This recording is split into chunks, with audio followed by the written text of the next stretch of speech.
On today's episode of Locked On Raptors, we continue our look back at some of the greatest heartbreaks in Toronto Raptors history. And this one stings, and it's still kind of fresh. On today's show, we're going to dig into the Boston Celtics beating the Toronto Raptors in Game 7 of the second round in the bubble in 2020, and all that made us feel terrible about that. We're going to do so with Amit Mann of Yahoo Sports Canada coming up on today's episode of Locked On Raptors. You are Locked On Raptors, your daily Toronto Raptors podcast, part of the Locked On Podcast Network, your team every day.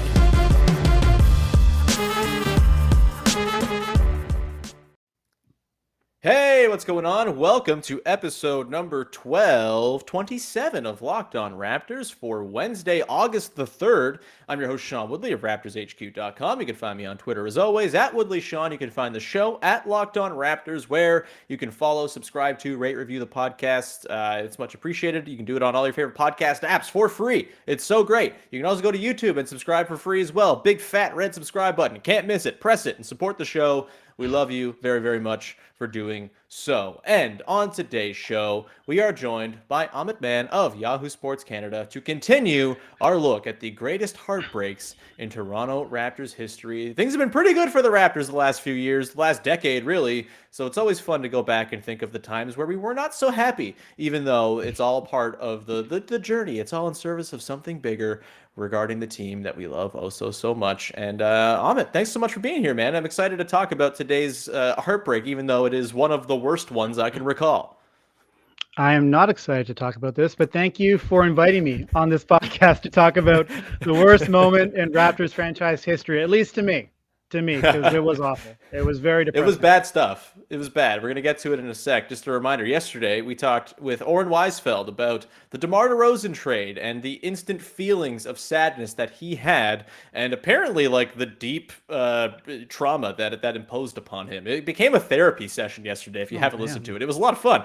But today we are going to do so once again, and in one moment, Amit, I will ask you to introduce your greatest Toronto Raptors heartbreak. But first, we got to play the song.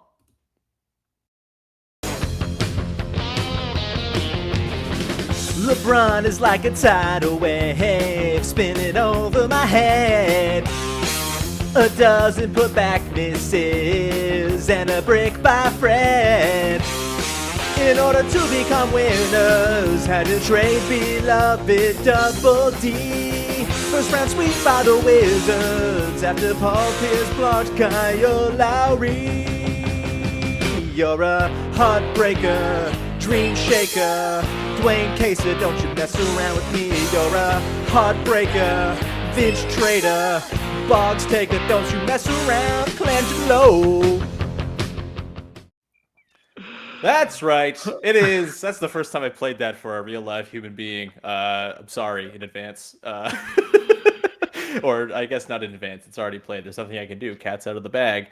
Amit, introduce, please, your worst Toronto Raptors heartbreak.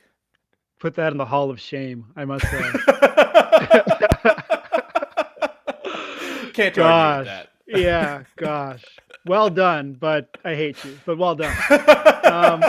Okay, so this, it's about Game 7, but really it's about this series and this team because I think it's not a stretch to say that this was the most fun Raptors team in franchise history. They were so likable. They were coming off their championship year where they had this chip on their shoulder because everyone was like, well, at least not everyone. I mean, Raptor fans knew, but everyone else in the national media was like, oh, well, they lost Kawhi Leonard. That was the reason why they won the championship. He's gone, so now they're going to suck. Wow.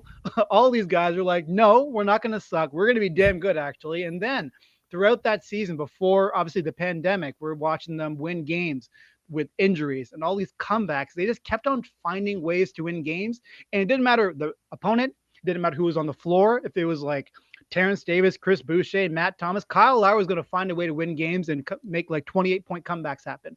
It was that kind of year. It was magical. Then the pandemic happens and we go into the bubble. But still, there was expectations of, this team could win a championship. And I thought that, you think about the Kyle Lowry and DeMar DeRozan era. I never really felt like they were going to win a championship. It was simply because they just could not get past LeBron James. And even if they got to the finals with the state of the NBA, they were not going to beat whoever they were going to face in the finals. And then you think of Vince Carter and what happened in Philadelphia, game 7. Even if he made that shot, they were not going to beat the Lakers.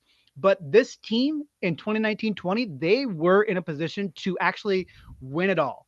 And I still think that if they got past the Celtics, I think they actually would have won the NBA title, the bubble title.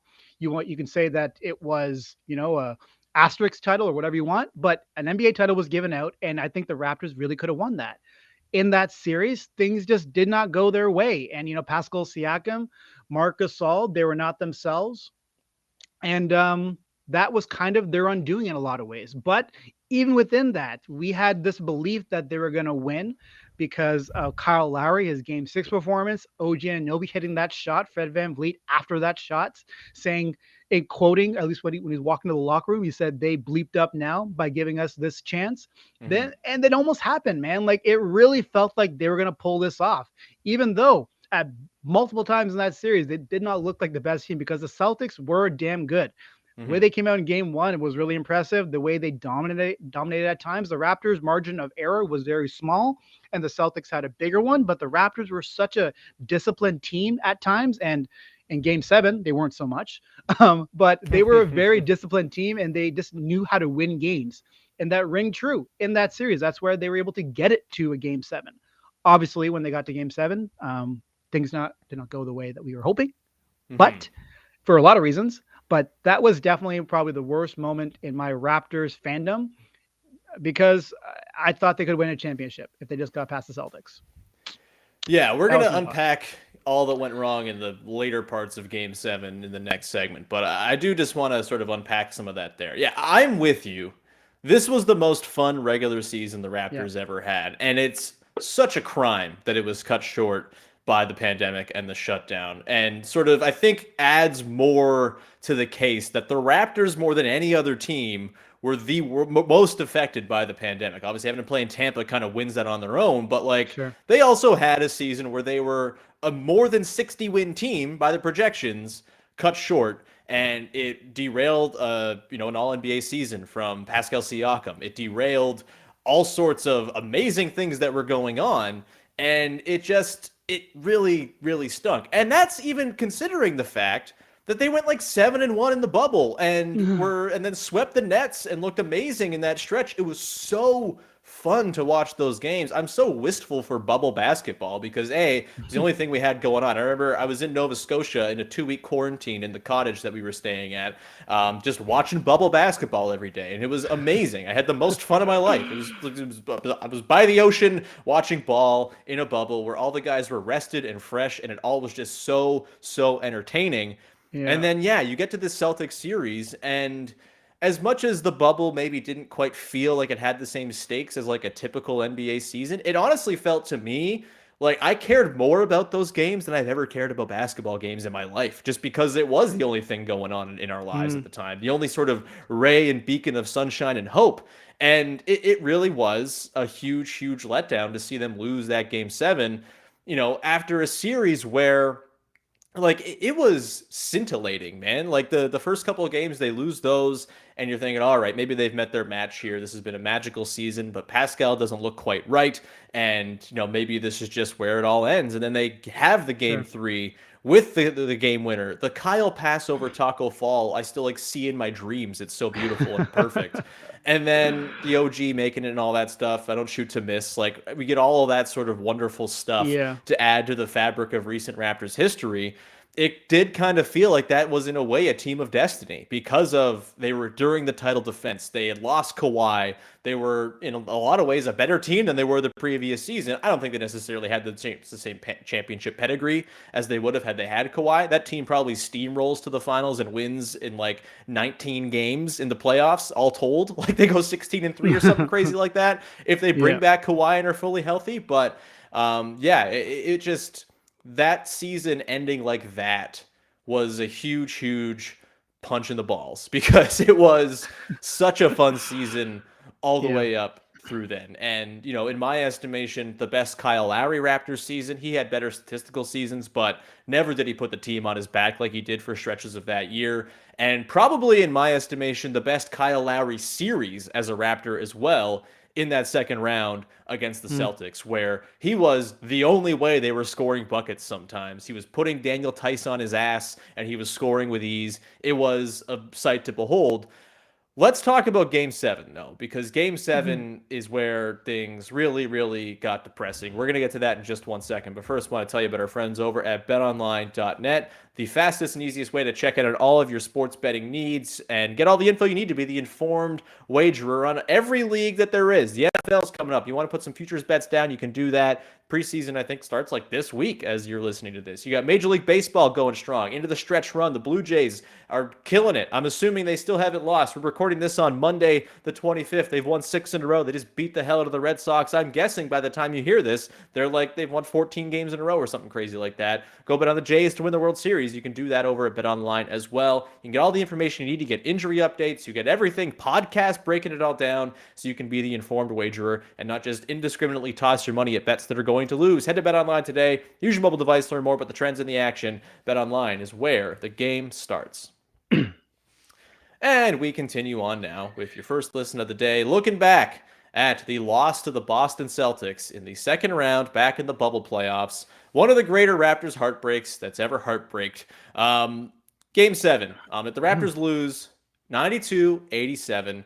Very low scoring, very defensive. Both of these teams shoot like garbage in this game. Raptors shoot 41%. The Celtics shoot 41% as well. The Celtics get 11 more shots in this game. Perhaps this was the inciting factor to turn the Raptors into a turnover hunting, possession gaming monster that they are today. Just the trauma of this loss kind of inspired that, perhaps. They got some good performances off the bench. Serge Ibaka with 14 points, 5 of 9 off the bench, 8 boards in 20 minutes. You could argue he should have played more. You got Norman Powell, 33 minutes, 4 of 8 from the field. We'll talk about his gaffe late in the game, but he was really good off the bench as well. Was part of that really good small ball lineup. Gaffe. So, yeah. You get that really small ball lineup, the sort of Lowry, VanVleet, Norm, OG, Siakam group that was still very good despite the struggles of Siakam. It's worth reminding yourself that Pascal, while he was bad on offense in this series, was a monster defensively and was a big reason why the Raptors were able to prevent the Celtics from scoring enough points to blow them out of the water. And then you get to the final minute of Game 7, and that's where it all kind of comes unfolded. It's sort of a close game throughout. The Raptors lead in spots, they're trailing in spots, and then the final minute comes into play. Kyle Lowry fouls out on a loose ball foul, hitting Grant Williams. Grant Williams misses a free throw. Offensive rebound grabbed by Jayson Tatum, puts the Celtics up by 3. Also in there, you get a Norm Powell coast to coast. Looks like he's going to try to go and finish it. Everyone in the building except for Norm Powell sees Marcus Smart chasing him down, knowing he's going to block it, and then he blocks it, and that is really, really bad to the Raptors' chances. And then, of course, the final possession, Fred VanVleet dribbles for what felt like 48 seconds, not just a tight 24, and heaves up a contested 3 that comes up way short, while Norm Powell is sitting right there, one pass away, totally unguarded, with Kemba Walker on him, a guy who they'd been cooking the entire series. Really their only avenue to easy buckets. They don't pass out of that. I think, bad feelings that exist towards Fred VanVleet and his ball hog tendencies, which I don't agree with, but I do think if they are, still out there and sort of in the ether, it's because of this play in particular that is sort of lingering in people's minds. Amit, thoughts on the last minute of Game 7, where things all came undone, Kyle fouling out, just everything that could have gone wrong did go wrong, and they still had a chance to tie it in the final moments. Yeah, that's the thing is that, 4 minutes remaining or 4.5 minutes or so, they were down 8. Yeah. Right. And that's an important thing to keep in mind. And you mentioned the defense of Pascal Siakam and OG Anunoby. Both of those guys were so good on ball against Jaylen Brown and Jayson Tatum. That's the reason why you have a big like Marcus Gasol and Serge Ibaka on the court, is because you want those guys to, not be able to finish at the rim so easily. Right. That's why you have them. But their on ball defense was so good. They were keeping them in front of them. Right. That's really hard to do in any atmosphere, bubble or not. But those guys were doing it. So shouts to Pascal Siakam for that. However, fourth quarter, early fourth quarter, and the game's pretty close going into the fourth, but Mhm. the Celtics go on a run, and Kyle Lowry. I did a TV hit going into the fourth quarter, and I was like, "Look, Kyle's has been conserving his energy. It seems like he has not performed well in this series on 1 day rest, and that was the case between Game Yeah. 6 and Game 7. He usually needed 2 days, and that's when he would come out guns a blazing. But in this case, it was on 1 day rest. He hasn't performed very well. It looks like he's holding back a little bit. It's time to unleash, big boy. It's time to make things happen because no one else is going to be able to do it but you. Um, but he was on the bench going in the fourth Yeah. quarter, right? He was still resting, and he still played 41 minutes in that game. So he obviously needed some rest. And the Celtics go on a run, and Pascal Siakam, a couple of really bad turnovers. He had 6 in that game, and that's what catapulted the Celtics to an 8-point lead. That is massive in Yeah. basketball, especially in the bubble when it's like that's what was so interesting about the bubble is like it was just pure hoops on Yeah. both sides. There's no crowd. There's no no that, no nothing on both sides. It's your 5 versus our 5 and who's going to win. That's what was so interesting about the bubble. And I'm sure a lot of players are just like, I don't want to go back there and I want to do that ever again. And I fully understand that. I'm sure that was not a pleasant experience for all of them. But as a basketball viewer, it was really fun to watch just because of the things that you were mentioning earlier on. Um, Yeah. and so within those circumstances, we're watching the Raptors and they're down by like 8 or so with 5 minutes left, and Kyle Lowry starts making some things happen.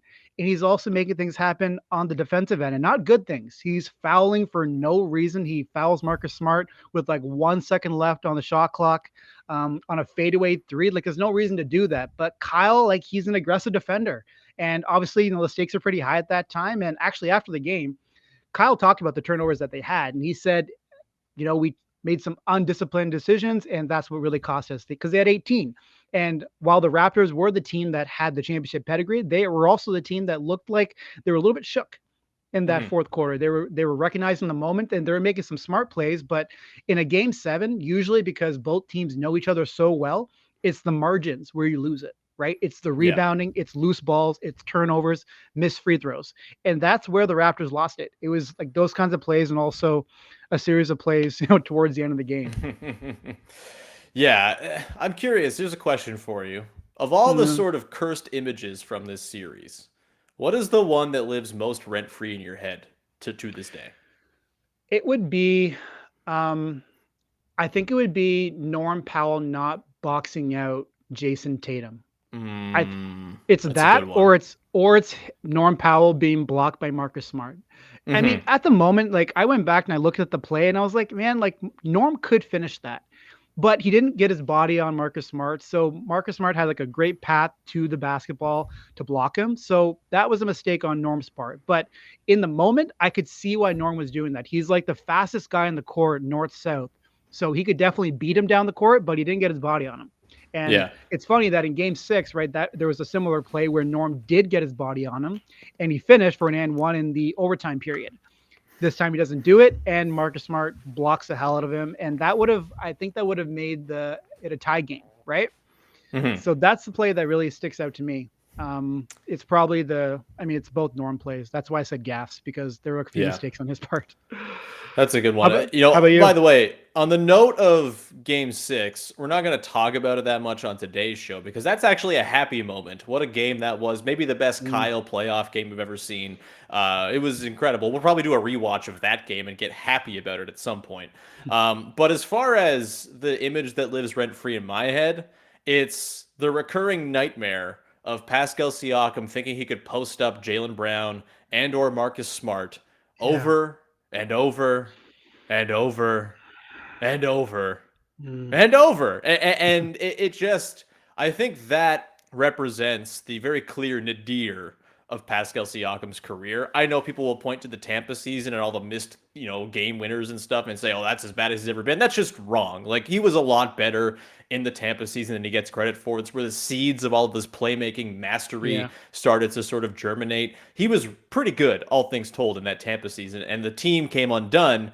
It feels weird to need to have to say this because all the best players got COVID and were out for a month. That's why that season fell apart, not Yeah. because it was like an inherently terribly flawed team. It had some issues for sure, Aaron Baines to be one of them, But, glad to see, by the way, that he's potentially working an NBA comeback. That's great after all the stuff he went through, which was terrible. But that like I very clearly that those sort of recurring attempted failed post ups where it was very clear the playmaking just wasn't there yet for Pascal. And honestly, you could probably point to that series and say that's the sort of like the origin story of the playmaker who Pascal is today, where he can make those reads when he posts up. He's not forcing it up when there's not a look there. He's got more than just the spin move in his bag. They were sitting on that spin move so hard in that series, knowing he wasn't going to be the playmaker that they needed him to be.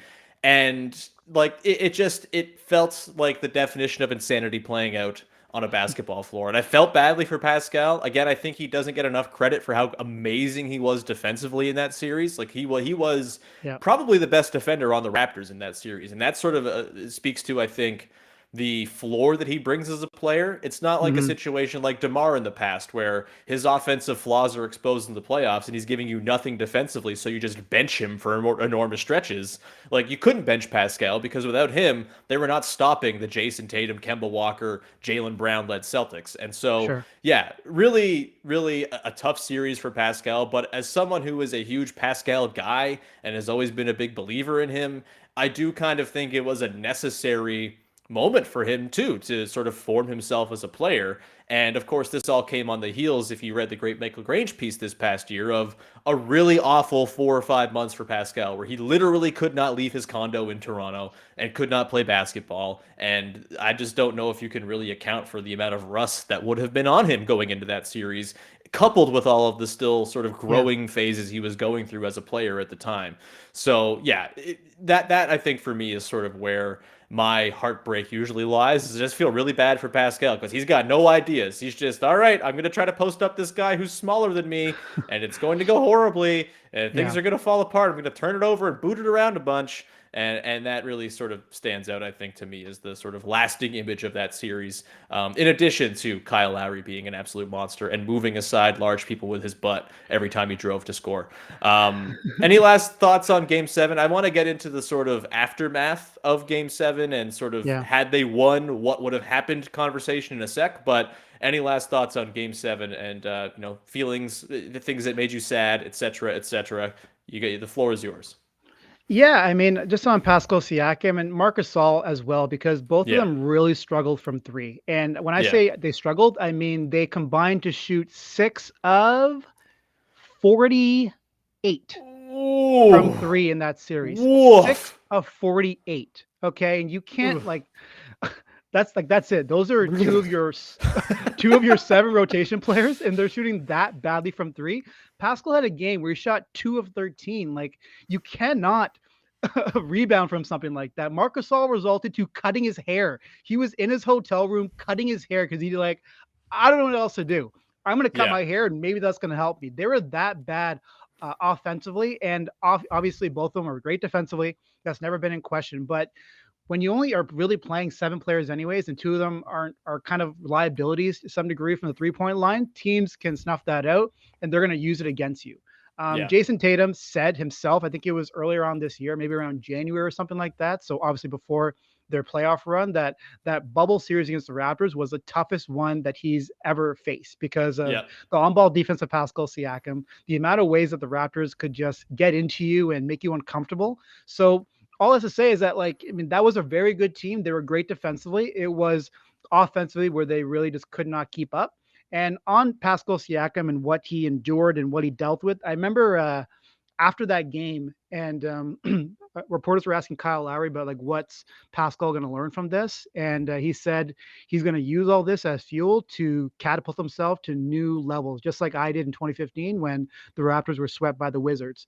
Fast forward to his return to Toronto earlier on this year, and people were asking him, like, hey, Pascal Siakam, his play of late, what do you think? He's like, I told you all he was going to do this. And he was referring to what he said in the bubble afterwards. He's like, he used all of that as fuel to make himself a much better player. And he is light years better from where he was in the bubble. And like you said, he was still very good in that Tampa season. I think it was more about his teammates not being as good, but the 3-point shot is still something he has to figure out. He has vowed to figure it out, and he's going to make himself better. And That's something that I think he has to get better at. It's not just, the catch and shoot. He has to be able to shot create with this 3-point shot in terms of pull-ups, step backs, and pick and roll. He has to be able to hit those shots. That's what makes him get to like that 27 points, 28 points per game kind of player that he wants to be.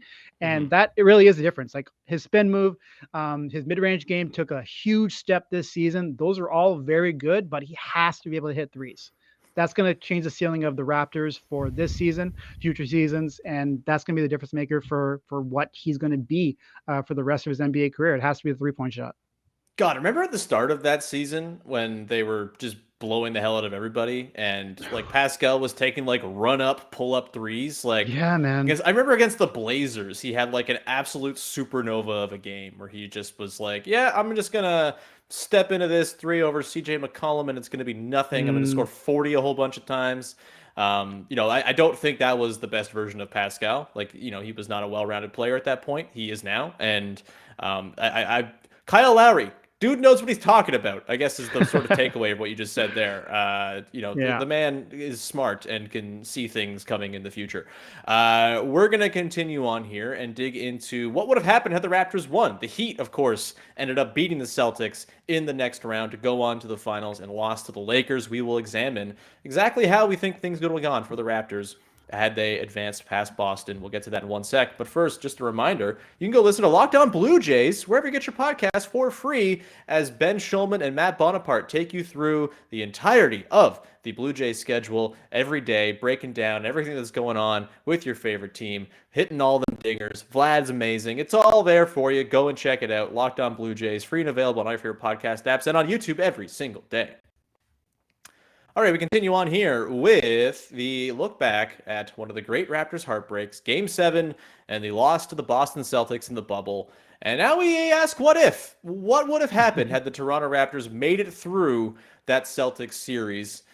I don't know if the Raptors were quite at the level, or Raptors or Celtics were quite at the level where it was a situation where it was like, well, that's the Eastern Conference Finals, like maybe it was last year between, or anytime the Celtics and Bucks have played recently, I guess, sort of the two examples there. Like it really did feel like the conference finals when the Bucks lost to the Celtics this past year. It was the one before, it was the Nets and Bucks were the same idea. That felt like the conference finals. I didn't quite get that vibe with the Raptors and the Celtics, but that Heat team was not perfect by any means. Like they obviously had playoff Jimmy, which goes a long way, but this was still kind of in the era where that team had those weird sort of decisions they had to make where sometimes their best offensive players had to be out there and it cost their defense and vice versa.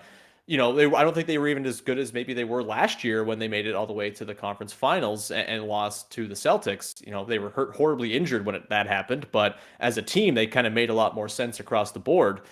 Where were you at the time? Where are you now in terms of what would have happened had the Raptors just pulled out that Game 7? Kyle doesn't foul out. Fred hits a 3. They box out Jayson Tatum. It all goes right for the Raptors to close that game.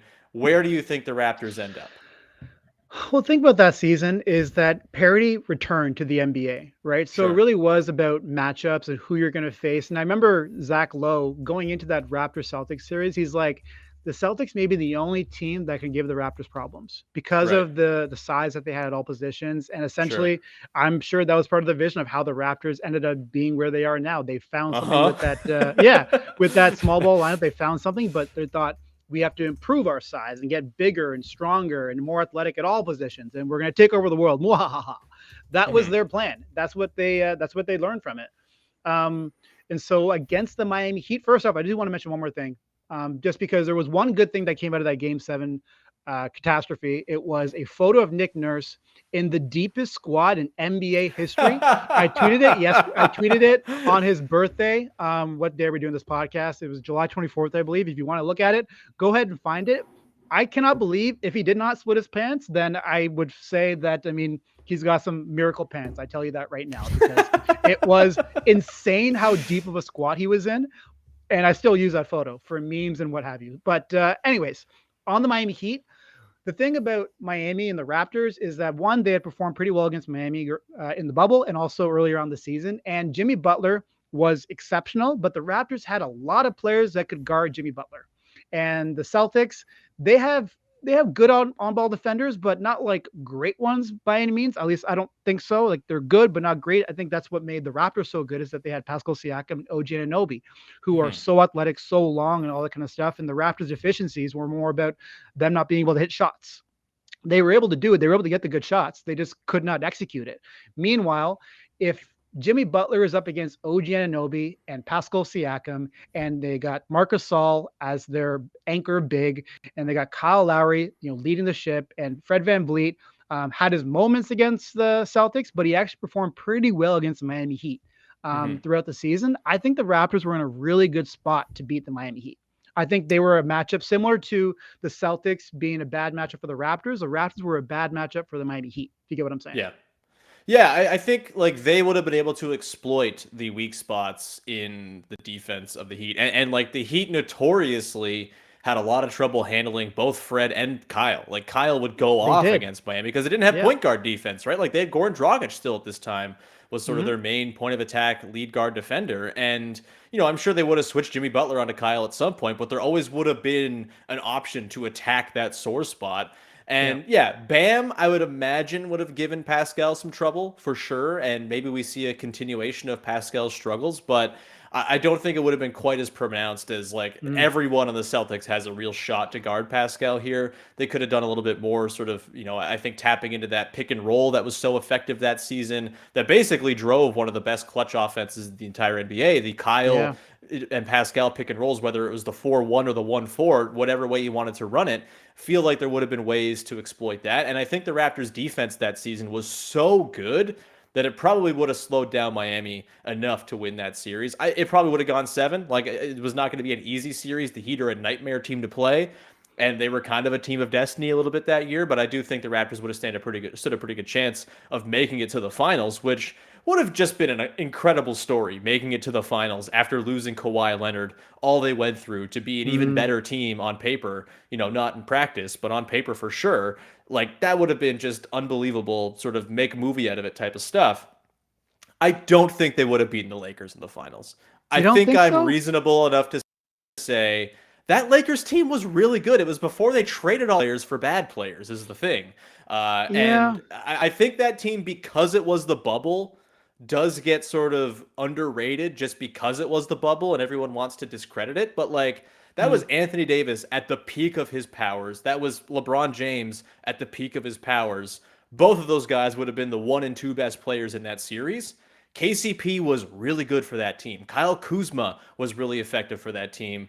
I just don't think the Raptors would have had quite the juice. They were playing 7 guys. It should be noted, Matt Thomas played in Game 7 against Boston. They were scraping by offensively, and that Lakers team was a bear of a defensive team. They were huge as well. This was when they had good Dwight Howard. They were playing the LeBron, AD, Howard front court. The Raptors' best lineup in that postseason was Fred, Kyle, Norm, OG, and Siakam. I don't think they would have been able to sort of get through the trees, as it were, to get any sort of rim pressure. I think their offense would have resembled a lot of what we saw in the series against Boston, maybe even worse, because that Lakers team, as much as it's fun to discredit any Lakers title, and we should do that anytime we can, it was a really good team. And that was LeBron and AD playing like absolute supernova stars. And I think I'm realistic enough to think, okay, the Raptors probably lose that one in like 6, and that's fine. That's totally an honorable way to go out if you lose to LeBron. Yes, losing to LeBron again in a series would have picked at a scab that would have been very, very sad to sort of see removed, but at the same time, they just won a title. They made it to the finals. It was a magical season in this alternate reality. I think it's fair to say they probably would have lost to the Lakers, but there's no shame in that. Yeah, I mean, it's such a hypothetical because of the hypothetical nature of this. I look at how they performed against the Lakers earlier on in the season. There was one game in the bubble, and there was one game during the season, and they kind of dummied the Lakers. They waxed them. And so they had the perimeter defenders. They would have been able to slow down LeBron at least a little bit.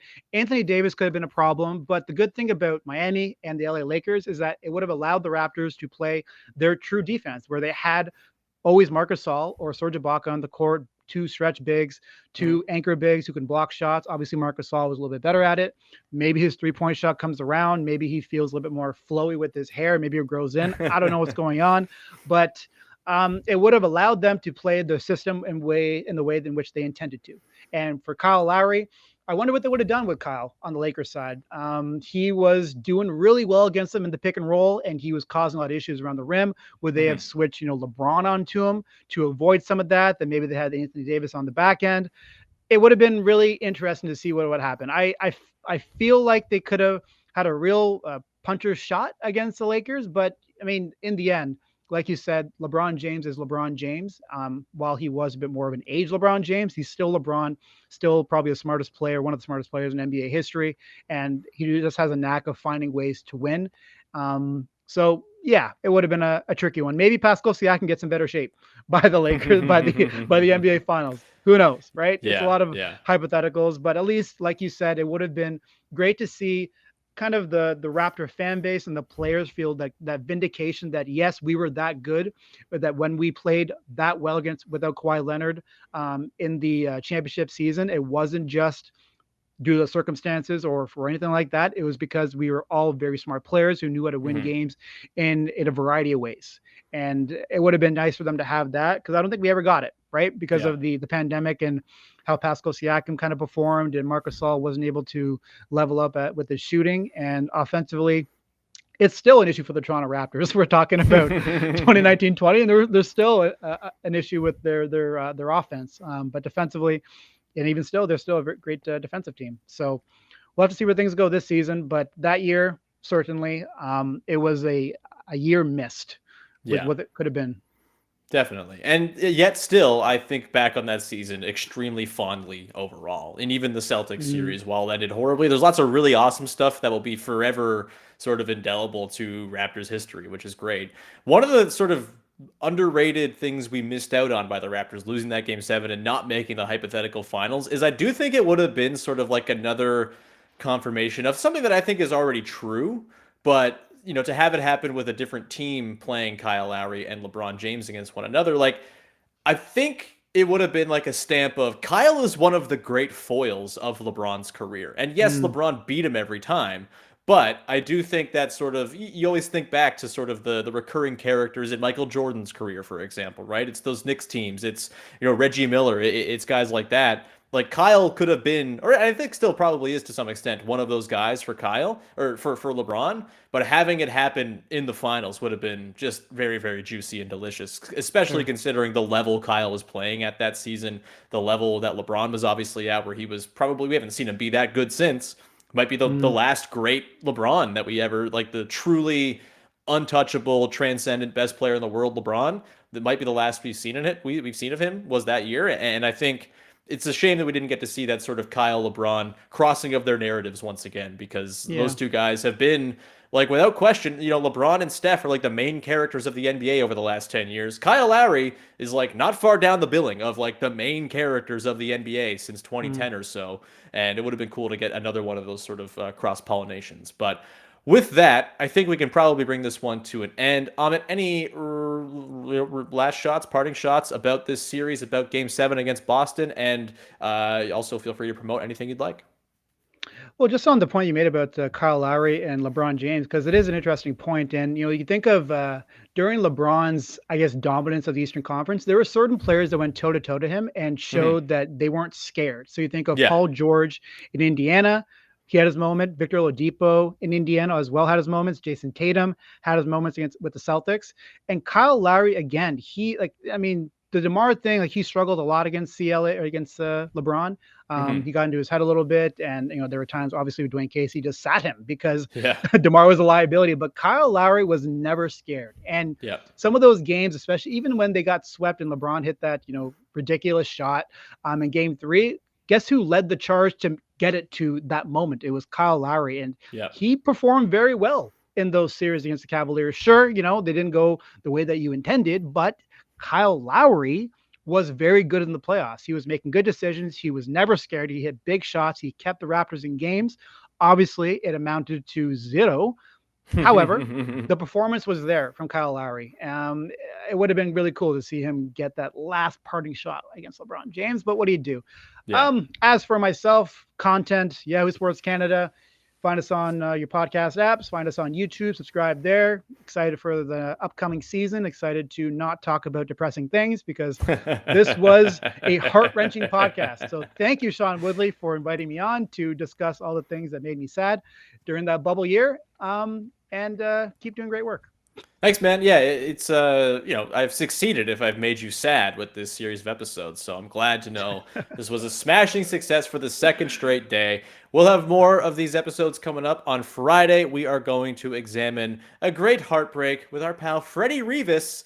It's got LeBron involved. It's game 1 of the 2018 second round. Real tough one. Jonas Valanciunas in for a tough day if he listens to that one and reliving some bad moments. We'll have that one on Friday for you, so you have that to look forward to. And we really appreciate you taking the time to listen, supporting the show, and you're the very, very best.